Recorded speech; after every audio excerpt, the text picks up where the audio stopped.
Como cada última semana del mes, convertimos a Materia Gris del canal de la Universidad de Costa Rica en una tormenta cerebral. Se trata de un espacio que abrimos a la discusión de algún tema de interés nacional. Para iniciar, queremos mencionar una frase de un reconocido escritor estadounidense, Elwin Brooks White, que falleció en el 85, fue el autor de Stuart Little. Él decía: el prejuicio nos ahorra mucho tiempo. Podemos formarnos una opinión sin necesidad de conocer los hechos. A veces las personas nos formamos opiniones sin conocer realmente lo que está pasando. Eso no nos pasa cuando vemos televisión, cuando leemos solo un título y no vemos la noticia dentro del título.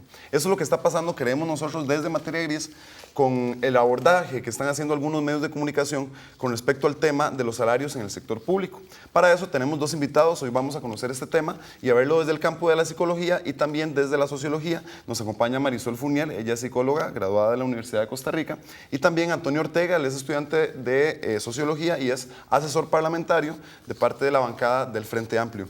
Muy buenas tardes, amigos. Buenas tardes. Gracias por la invitación. Pura vida. Vamos a empezar este análisis diciendo que el asunto de los salarios públicos y el sector público se tiene que dar, es una discusión que se tiene que dar, pero entonces queremos aquí en Materia Gris abordar esa temática desde el punto de vista de lo que están haciendo los medios de comunicación privados, porque yo creo que se están enajenando con el tema, ¿verdad? Desde el mes de julio para acá han habido un montón de reportajes con respecto al sector público, pero queremos analizar un momentito desde la psicología social y desde la sociología, y Ortega que es parte de la bancada del Frente Amplio y que está muy cerca de los procesos que se están llevando a cabo en la Asamblea Legislativa con respecto a los salarios del sector público. Entonces, empecemos primero por decir cuál es el papel que juegan los medios de comunicación en la sociedad actual y en la sociedad costarricense. Marisol. Pues en realidad, para mucha gente, los medios de comunicación es la forma en la que se enteran de lo que pasa en el país y en el mundo. Aún ahora que Internet está mucho más, digamos, generalizado, la gente tiene más acceso a Internet, etcétera. Si vemos las páginas más visitadas en Costa Rica mensualmente, entre las primeras están los medios de comunicación, está CR Hoy en primer lugar, por ahí aparece La Nación, Teletica, etcétera. Es decir, la gente se informa a través de noticias que ve, ya sea a través de los medios en su formato tradicional o de Internet. Y los medios hacen una síntesis de la información, no pueden presentar la problemática completa. Sin embargo, yo creo que la dificultad está en cómo presentan esta síntesis, cómo se hace, qué se selecciona y qué se deja por fuera. Y creo que ese es el tema de lo que vamos a hablar hoy. Es en una problemática tan compleja y, como decís, tan importante como el tema del empleo público, los salarios, etcétera. Si no tenemos el panorama completo, es muy difícil poder dar una discusión y poder tomar una posición informada, responsable, etcétera. Antonio, los medios de comunicación, ¿cómo lucran? Los medios de comunicación privados de este país. Sí, es evidente que por lo menos habrá que empezar diciendo que los medios por lo menos televisivos y radiofónicos y también impresos cada vez quedan menos, tienen muy poquitos dueños y son muy poquitos, ¿verdad? Entonces habría que empezar de dónde vienen, quiénes son los dueños, si es capital extranjero, si es capital nacional. Sin embargo, el tema no es que existan medios y que no queramos o no se quiera la libertad de prensa. Yo creo que el problema aquí, y lo decía el presidente Correa de Ecuador, el problema es que muchos medios de comunicación, ellos se crearon ellos mismos un pedestal y pretenden que la gente les respete ese pedestal, ese pedestal que ellos mismos se construyeron. Es decir, yo no tengo nada en contra de que un medio divulgue y diga e informe, que se atenga a las consecuencias si no están diciendo, o sea, si no lo están diciendo con veracidad. Sin embargo, lo que no se puede dar como un hecho es que por el solo hecho de ser un medio de comunicación hay que creerle. Sí, yo creo que es lo que pasa en Costa Rica, creo. A quienes hay que entonces que enseñarles a la gente a que pueda tener filtros, ¿verdad? Sí, tal vez leer críticamente, comparar, saber cómo buscar otra información. Y saber qué es lo que hay atrás. El medio tendrá el derecho de dar la información como quiera, ¿no? Pero está en uno poder recibir esa información y poder decodificarla y poder transformarla y entenderla. Sí, cuando la gente se da cuenta, por ejemplo, quiénes son los dueños de los medios de comunicación en este país y en qué sectores están invirtiendo apoyan, también, etcétera. ¿En qué invierten? Dónde están sus negocios, porque no solamente están en el negocio de la comunicación, sino en muchos otros. Vemos el Grupo Nación que ahora compró la Guásima, por ¿verdad? ejemplo, y además un montón de inversiones en el área inmobiliaria, desarrollos, etcétera. Entonces, bueno, cuando vemos esas cosas podemos entender que al ser empresas están defendiendo también sus intereses. Claro. Y cuando no tenemos en cuenta este panorama, es muy difícil también poder sospechar tal vez de alguna información, ir a buscar otras fuentes desde otra perspectiva, sino que cuando creemos que los medios de comunicación, que así es como ellos se venden, son totalmente neutrales, pues la información que nos dan es la verdad y no necesariamente es así. ¿Cómo analizaríamos entonces que estos medios le den tanta pelota, por decirlo así popularmente, al tema de los, entre comillas, excesivos salarios públicos? ¿Por qué esta recurrencia al tema? Si lo podemos poner en otras palabras. Yo creo que la recurrencia por el sentido económico es sentido político, pero también no hay que olvidar es que hay un nicho social que está preparado. Está preparada la sociedad costarricense que se encuentra en una situación vulnerable. Sabemos que están viviendo no los mejores tiempos, ni mucho menos. Hay un desempleo galopante, la desigualdad social está creciendo, el sentimiento ese de cambio que los mismos medios de comunicación vendieron a la entrada de Luis Guillermo Solís o para el gane Luis Guillermo Solís, es evidente que en año y resto se va desboronando independientemente de las acciones del gobierno, porque un año y medio no significa gran cosa para un cambio de políticas que han llevado décadas. Es decir, la sociedad costarricense, creo yo, está en un grado de vulnerabilidad, de enojo, de desasosiego que por lo menos desde la teoría de la sociología, desde autores como Robert Kastel o Durant, hablan de dos procesos, dos momentos, dos grandes procesos, por lo menos en Occidente, muy marcados, que uno tenía que ver con el Estado benefactor, este Estado más fuerte, de un capitalismo más industrial, y otro que viene a ver con el capitalismo de mercado, donde el sentimiento de las personas hacia el porvenir, hacia el futuro cambia. Es cierto que ahora estamos en un momento donde ese porvenir, donde ese futuro está en márgenes muy bajos y con un enojo muy grande de la gente. Entonces los medios de comunicación saben leer eso y bueno, y lo hacen una bola de nieve, ¿verdad? Ya saben cómo lo hacen. Juegan con el hambre y con las carencias y con las deudas de las personas, que todos sabemos que están en un grado alto en este momento. Antonio y Marisol, vamos a ir a nuestra primera pausa en Materia Gris, en esta tormenta cerebral. Los invitamos a opinar en nuestras redes sociales, en Facebook. Ya casi volvemos con más de Materia Gris.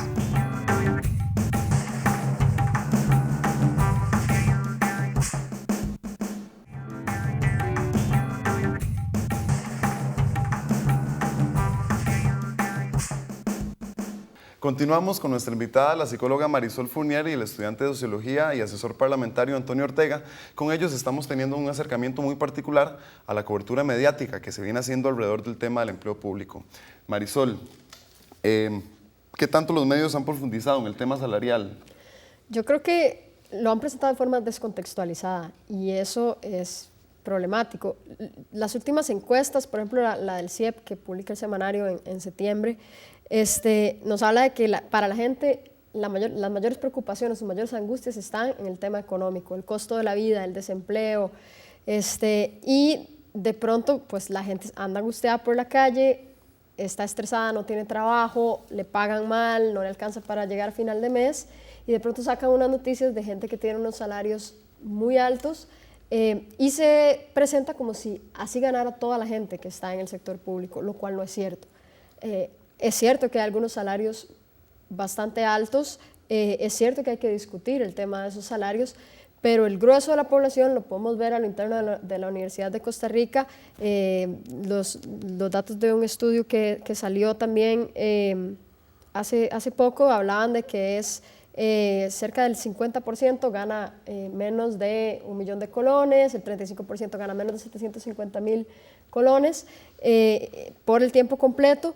Y entonces cuando no tenemos el panorama completo y nos dicen hay gente que está ganando 1 millón, 2 millones, 5 millones de colones y se cree que es todo el sector público, pues claro que la gente que está hasta aquí tratando de llegar a fin de mes con deudas, etcétera, pues va a saltar. Claro. Y esa es la forma en la que se está presentando, pero no solo entonces se presenta descontextualizado y no es que los medios no tengan la información, simplemente no seleccionan esa parte, sino que además se ha presentado reiteradamente en un periodo corto de tiempo han sido muchísimas las noticias que han salido al respecto, es un tema al que se le ha dado mucho énfasis y entonces por supuesto que se convierte en un tema prioritario en la agenda de la gente. O sea, no es como que los medios le están diciendo a la gente cómo pensar, pero al insistir tanto en un tema, pues la gente empieza a hablar de esto y a pensar sobre esto y a preocuparse por esto.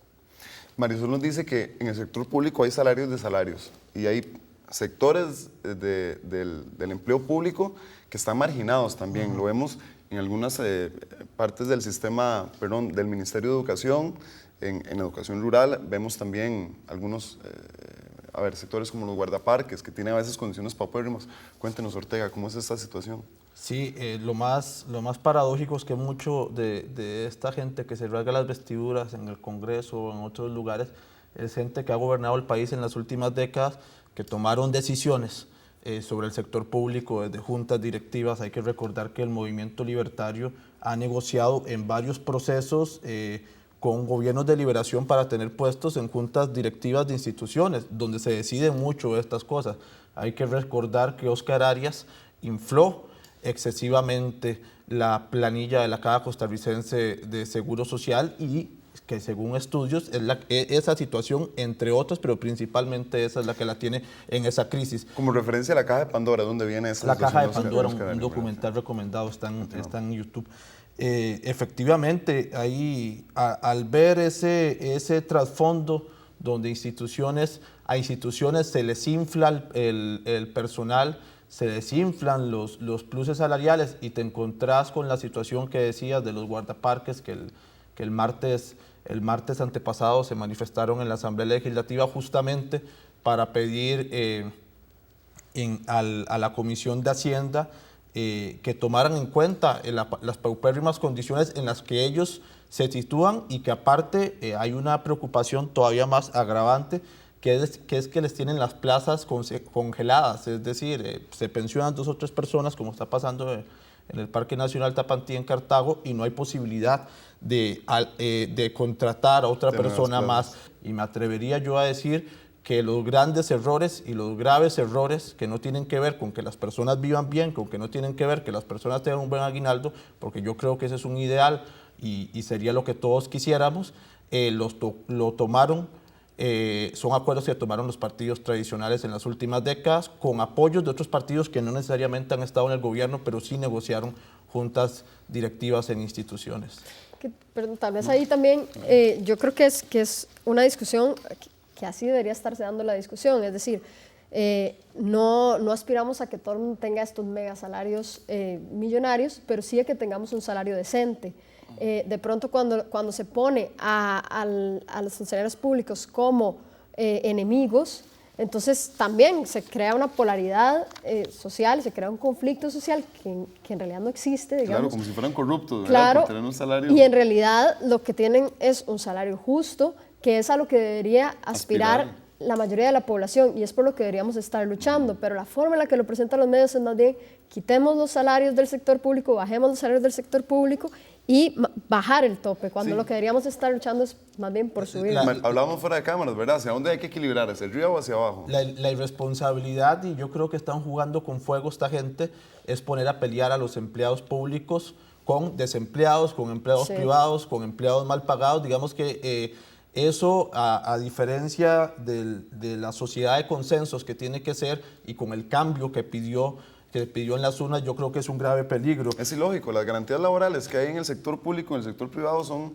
abismales las diferencias, ¿verdad? Aparte, mucho de estas empresas y mucho de algunos empresarios que por cierto tuvieron una reunión a partir de la revista Suma en noviembre pasado y donde dijeron cosas muy particulares con respecto a la situación nacional, habría que entender que ellos y que los medios de comunicación y que los inversionistas se situaron en este país porque en este país había un colchón económico, social, de garantías sociales, de infraestructura, que obviamente está en crisis, pero que en las décadas pasadas se formó y que hizo que los inversionistas nacionales y extranjeros escogieran este país, Claro, porque había seguridad. Porque ¿verdad? había seguridad. Entonces ahorita parece que los millones que hicieron los hicieron a punta de emprendedurismo y no porque había salud y no porque había universidades formando gente.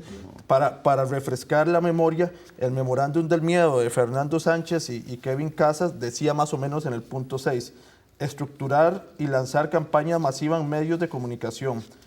Abro comillas, es tan poco el tiempo que queda, no hay que tener pudor alguno en saturar los medios de comunicación con esta publicidad. Es decir, ¿qué podemos ver de diferencia entre esto y lo que hemos visto las semanas pasadas? Vamos a seguir conversando del tema, vamos a ir a nuestra segunda pausa y ya venimos para el cierre de esta tormenta cerebral en materia gris. Ya regresamos.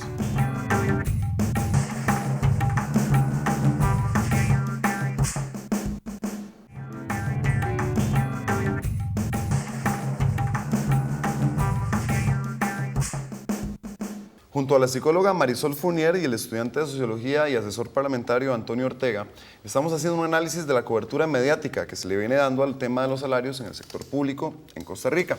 A este respecto queremos destacar parte del discurso que realizó el pasado mes de julio la entonces diputada del Partido Movimiento Libertario, Carmen Quesada. Ella se vio obligada a renunciar de su partido el pasado 2 de septiembre al considerarse perseguida por los principales líderes de la agrupación política. Recordemos parte de este discurso. En los últimos días ha estado en efervescencia la discusión de los altos salarios que se pagan en algunas instituciones del sector público. Hay quienes ven como criminales y corruptos a los funcionarios del sector público que ganan más de 1 millón de colones mensuales. No podemos polarizar nuestra sociedad entre izquierda y derecha, buenos y malos, sector público y sector privado. Esa no es la construcción de la sociedad que queremos para nosotros y nosotras. El sector público no desangra Costa Rica. Es gracias a este sector que más de 300,000 hogares tienen el recurso económico para cubrir sus necesidades básicas. Pero es gracias a este sector que también se dinamiza la economía y permite que se genere empleo, ya que este sector también consume. Marisol, Antonio, ¿qué opiniones merece las palabras de la exdiputada del Movimiento Libertario, hoy diputada independiente, Carmen Quesada? Yo creo que ella señala algo que en realidad, de nuevo, es parte de todo este panorama completo que deberíamos tener. Ella habla de la evasión fiscal, de la corrupción como parte de las causas reales de la problemática que estamos viviendo en este momento en Costa Rica. Y es esto que mencionábamos en el bloque anterior, en el momento en el que se presenta que el problema es los salarios del sector público, descontextualizamos y no estamos viendo las raíces del problema, no estamos viendo que posiblemente muchos de los empresarios privados, que son quienes están evadiendo impuestos, no están pagando los salarios mínimos, etcétera, son realmente las causas profundas de esta problemática que nos afecta como país y como población a todas las personas. Y entonces es muy fácil distraer de pronto la atención, poner a la gente a pelear entre sí, a crear hostilidad en el país. Además, esto finalmente a los medios de comunicación, en términos de rating, si hay un tema que está de moda, digamos, si a la gente le interesa y tal, también les genera ingresos. Estamos concentrándonos poco en las verdaderas causas del problema, que es a donde deberíamos estar tratando de trabajar para ver, porque sí estamos frente a una crisis y la gente sí está diciendo que la está sintiendo en su cotidianidad, que le está golpeando el costo de la vida, pero bueno, ¿qué hacer con esto? Entonces, creo que no se resuelve tan fácil como nos lo están poniendo. Antonio, coméntenos usted que está muy cerca de la Asamblea Legislativa y que trabaja como asesor parlamentario sobre esta línea política que lleva el Movimiento Libertario. Fue Otto Guevara quien fue el primero en sacar a la luz pública algunos salarios y a concentrar la atención de la gente ahí. ¿Qué hay detrás de esa bancada política? ¿Por qué? El Movimiento Libertario hay que entender que históricamente ha sido el vocero de un sector financiero nacional con mucho poder. en unas campañas más que otras, siempre ha sido Otto Guevara el candidato presidencial, ¿verdad? Pero en unas más que otras, eso se puede ver en las donaciones y en la gente que le da dinero por medio de diferentes formas. Eso está en el Tribunal Supremo de Elecciones.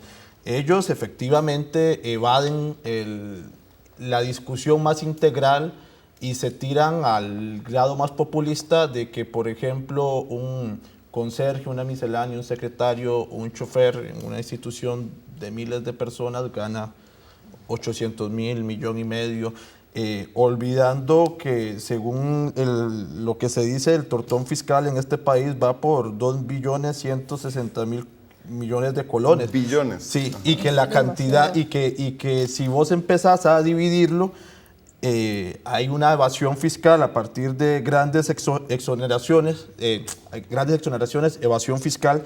También hay un montón de dinero que el país no está recibiendo por efecto de los tratados de libre comercio que hemos firmado en los últimos años y que tiene que ver mucho con esa misma onda de este nuevo amanecer que nos quisieron pintar los políticos a finales de los 80s y principios de los 90 y que es resultado de eso. Entonces, digamos que eso es lo que se maneja atrás. Es más fácil decirle o señalar a fulano de tal, como también lo hizo el periódico La Nación con nombres y apellidos, que decir que el mismo periódico La Nación, que el mismo Canal 7, que otros sectores tal vez que no son tan públicos, o sea, no tienen tanta cobertura mediática, pero sí están tras bambalinas, también han jugado con la evasión fiscal o han tenido que ir a juicios o actualmente están en juicios o posiblemente van a ser enjuiciados en un futuro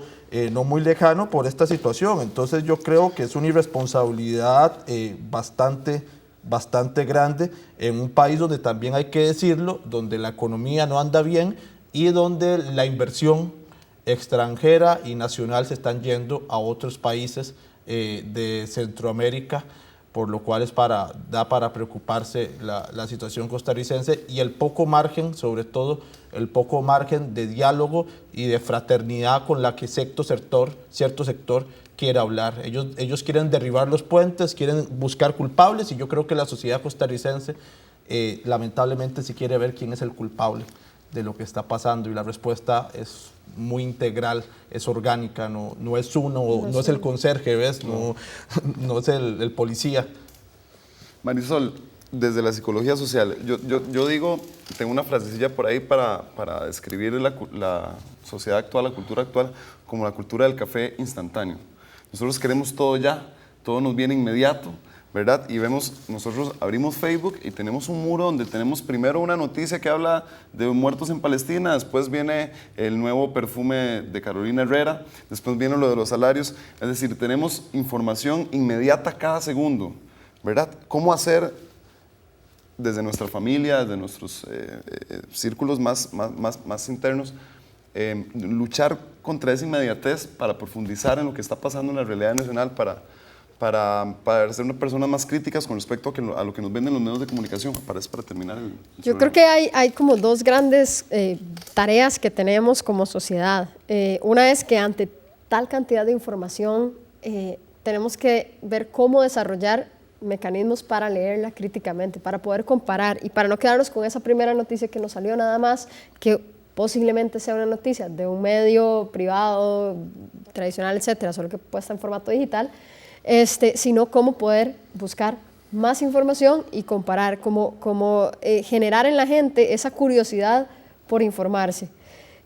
Pero también tenemos que crear la posibilidad, y programas como este, los medios de la U dedican mucho esfuerzo a esto, pero cómo crear otras perspectivas, otras narrativas, porque si nos quedamos solo con una sola visión, pues la gente no tiene tampoco las posibilidades de formarse una opinión de otro tipo, tiene solamente una versión de los hechos y necesita más versiones para poder leerlas todas, comentarlo, ojalá con gente, siempre de la discusión sacamos una mejor lectura y a partir de ahí poder tomar una posición informada.